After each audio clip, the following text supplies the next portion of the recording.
Okay, that's okay. Can you give me a minute? You are, tell me your name. My name's Brenda Church.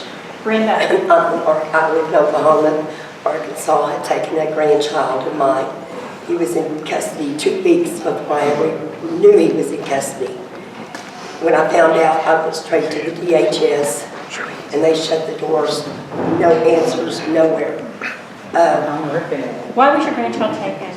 My daughter-in-law got stopped drinking and driving, so they took the child. How old was the child? He was 3.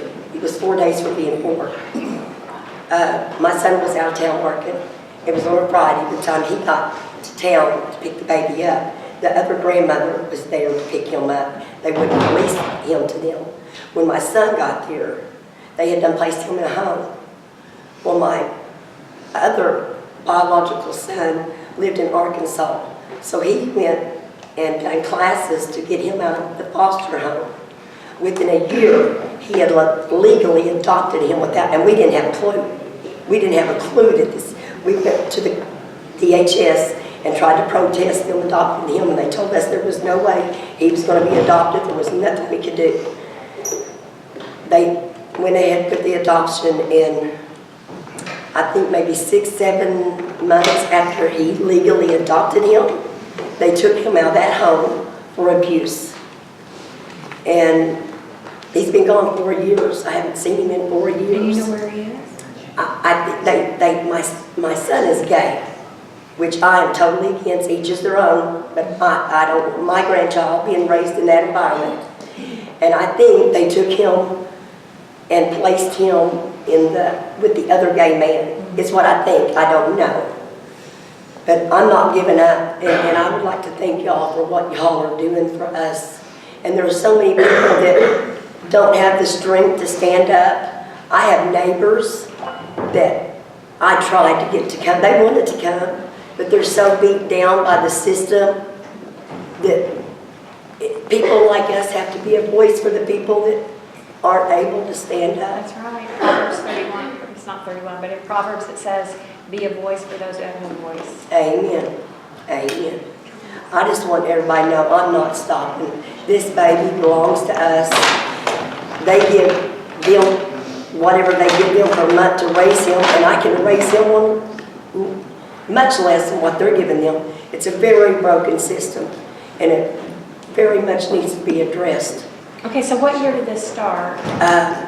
14. 2014, and you're still fighting it. I'm still, yeah. And what are you doing? What are you doing to fight it? What are you reaching out to people? Or? Well, we come up here last month, Brittany and Melinda Card and a few of us come up here. We've been protesting. We've been protesting over at Fort Smith. We've been over there, I think, twice. We plan on going over there every week.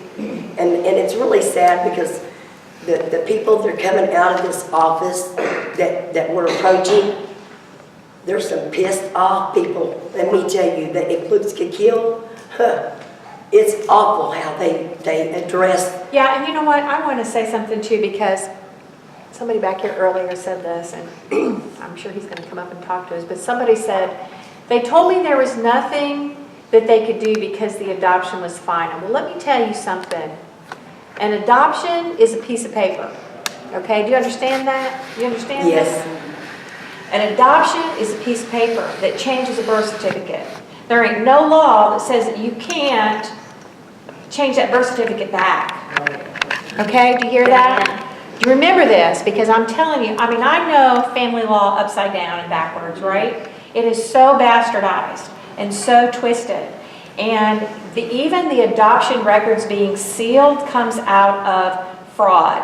And I talk about it in some of my lives about George Tan in Memphis, who started taking babies in an unwed mother's home in about 1925 to about 1950, and she was selling them. She was selling them, shipping them out to California. She is the one who got Tennessee to seal adoption records, okay? Because she was selling babies. So an adoption is a piece of paper, and when they tell you there's nothing we can do because the adoption is final, I want you to tell them that.